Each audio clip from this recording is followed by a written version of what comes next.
রোগী দেখার বিশেষ দোয়া ও ফজিলত।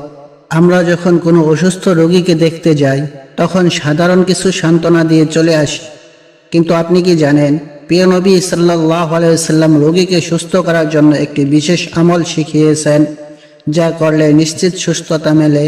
কোনো রোগীকে দেখতে গেলে প্রথমে তাকে সান্ত্বনা দিয়ে এই দোয়াটি বলবেন, লা বা'সা তুহুরা ইনশাআল্লাহ, অর্থ কোনো অসুবিধা নেই, ইনশাল্লাহ এটি আপনার গুনাহ থেকে পবিত্রতার কারণ হবে।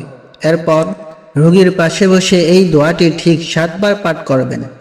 আসআলুল্লাহাল আযীম রাব্বাল আরশিল আযীম আন ইয়াশফিয়াকা, অর্থ আমি মহান আল্লাহর কাছে প্রার্থনা করছি, যিনি মহান আরশের অধিপতি, তিনি যেন আপনাকে আরোগ্য দান করেন। সুনানে আবু দাউদের 3106 নম্বর হাদিসে এসেছে, নবী করিম সাল্লাল্লাহু আলাইহি ওয়াসাল্লাম বলেছেন, মৃত্যু আসন্ন নয় এমন কোনো রোগীর কাছে গিয়ে কেউ যদি এই দোয়াটি 7 বার পড়ে, আল্লাহ তাআলা তাকে ওই রোগ থেকে অবশ্যই সুস্থতা দান করবেন। সুবহানাল্লাহ। এই চমৎকার সুন্নাহটি নিজে আমল করুন এবং ভিডিওটি শেয়ার করে অন্য মুসলিম ভাই বোনদের জানার সুযোগ করে দিন। ইসলামে এমন আরও তথ্যের জন্য চ্যানেলটি সাবস্ক্রাইব করুন। জাযাকাল্লাহু খাইরান।